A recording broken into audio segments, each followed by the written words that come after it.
So you want to learn video, but you're intimidated by all of the extra equipment that you're going to have to buy on top of that extra expense. As a professional photographer, you know that photography gear is not cheap. I'm going to tell you about the 5 pieces of equipment that I invested in when I started doing family films. And these are the pieces I can't live without. And as somebody who's more of a run and gun videographer who doesn't rely on a ton of equipment, these are the bare bones pieces. They're not going to break the bank, and they're going to help you do exactly what you need to do to the best of your ability. Hey, I'm Jen. I'm a family filmmaker and photographer, and I help other photographers learn how to add video services to their arsenal. All the equipment that I'm talking about today and links for each can be found in the description below. About the time I started to learn video, I had been photographing weddings for about 11 years. I was becoming burnt out on doing just weddings alone and wanted to transition my business into doing families only. While I was in the process of doing that, I came across a woman named Joy Prouty. Highly recommend looking at her work. It's beautiful.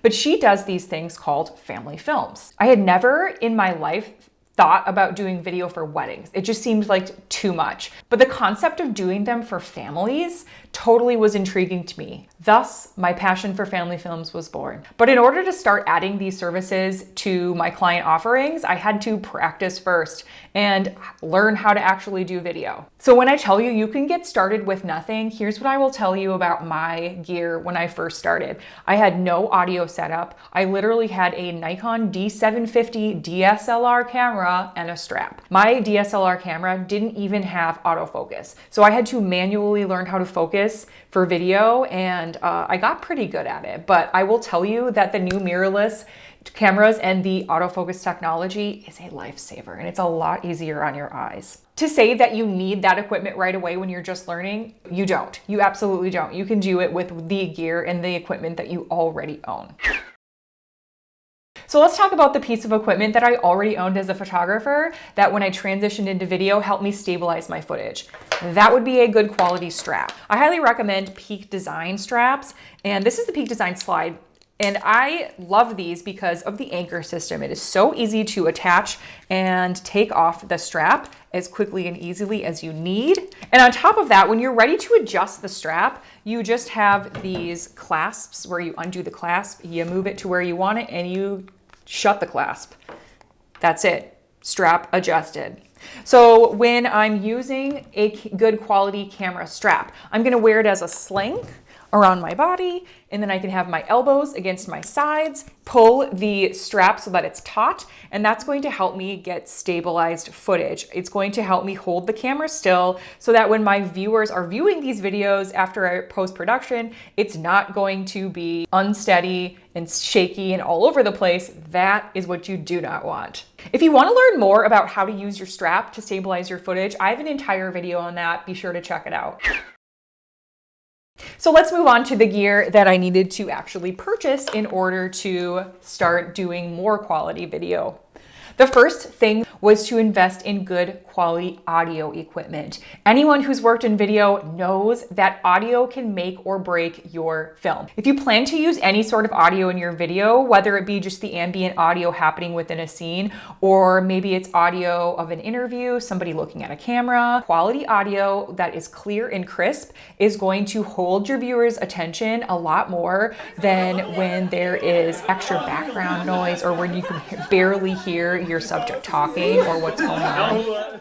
So there are 2 pieces that I invested in. The first is this boom mic. Now, what is a boom mic? A boom mic goes on top of my camera, and then it gets plugged into the camera. So this boom mic, how it works is that any audio that's in front of the boom mic that's coming toward it, it's going to record mostly that. It's going to get a little bit of the ambient audio happening on the sides. And since when I am filming families, I am pointing the camera at them and whatever's happening is right in front of here, a boom mic works well to record that audio for me. This particular one that I have is the Rode Mic Mini, and it was about 80 bucks. So it's really not that expensive. There are other Rode boom mics that go on top of your camera that are a little bit bigger, but especially when you're starting out, this is just fine. It also comes with this little fluffy thing that blocks wind. This is called a dead cat. That goes on to the end. And then if it's windy outside or something, it helps that wind not to get picked up in the microphone. So the audio that comes into the boom mic is going to get recorded directly into the camera. It's going to be attached to the video file that comes out of the camera from your card onto your computer, ready to go. You don't have to do anything in post-production to match that up. And it's going to be a lot cleaner and a lot better of audio than the audio that comes from the built-in microphone from your camera. So let's move on to the second type of audio equipment that I invested in as a family filmmaker. It is my trusty Zoom H5 handy recorder. This is an external microphone that I can place within a scene that a family, like let's say they're cooking dinner or breakfast, or they're playing with Legos or something. I can set it somewhere within the scene, and then it's going to pick up all of that audio.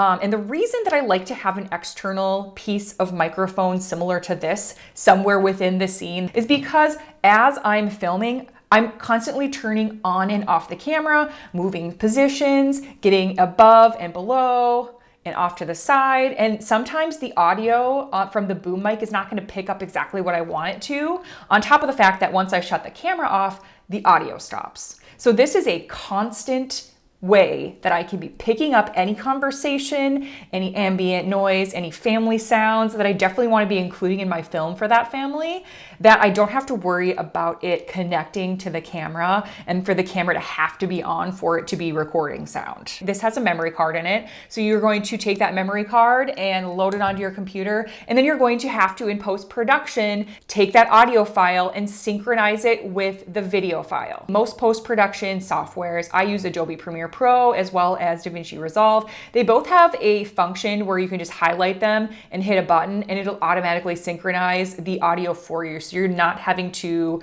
listen for it and adjust it yourself. So this one is one that I use. It's a little bit on the spendier side. The reason that I chose this one too is because it has some ports on the bottom that if I'm shooting an event and I need to plug into the building's big sound system, I can do that via here and it'll record the audio that comes through microphones at an event, let's say. I will link a different microphone in the description that's a little smaller, a little less expensive, but works just as well. I'm going to share about the last two pieces of video equipment that I use next. But before I do, make sure you head down and like this video if you found anything helpful so far.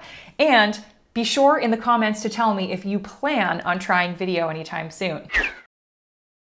So when it comes to getting stable footage, like I mentioned, I mostly rely on my camera's strap. However, sometimes it pays to use an extra piece of equipment such as a monopod.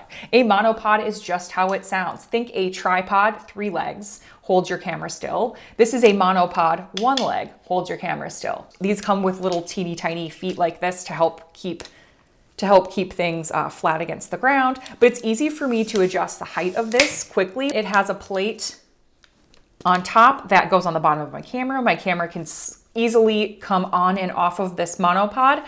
And then the actual head of the monopod is meant for video. It's a fluid drag system so that I can easily pan and tilt and my video footage will be smooth as I'm doing that. These types of shots are going to help me have more dynamic content and help tell my story better. For projects that I'm filming the same scene for a long period of time, such as an interview, this is a lot more reliable than hand holding my camera and trying to stay still. So this is going to help me have that stable footage that helps the viewer have a pleasant experience. And that is the goal, my friends. Could I use a tripod? Yes, absolutely. If you're doing something such as an interview, you can use a tripod.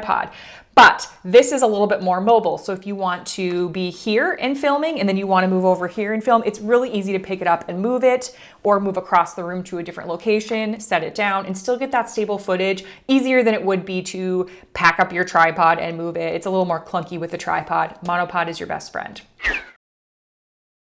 The last pieces of equipment that I highly recommend if you want to learn video are neutral density filters. So these are just how they sound. You know what a filter is. If you're a photographer, it goes on the end of your lens and it does a certain job. These particular ones are neutral density, so they're not adding any sort of color or any polarization. They're just adding stops. This would be one stop, and then as I turn it, you can see it gets darker and darker. It's going to add more stops to your exposure as needed. So the reason that I have these and when I use them most often is if I'm shooting outdoors and I want there to be a low aperture.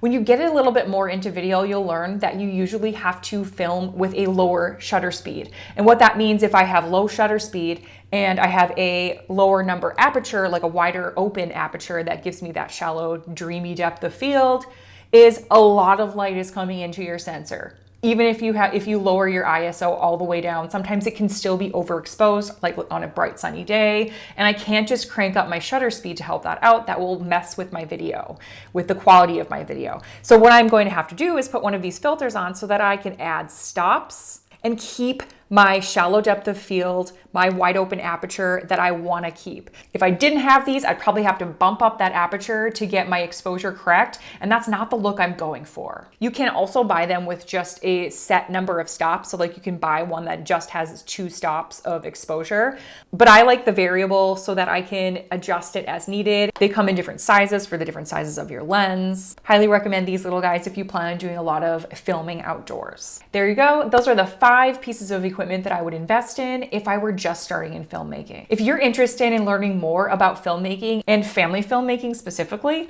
be sure to head down to the description and download my Filmmakers Preamble. This is going to be basic camera settings that you're going to want to know in order to get started with video. And then you're going to check out this playlist. This playlist is full of videos that is going to help you learn the basics of videography. Be sure to like and subscribe so you don't miss out on future content, and I will see you next time.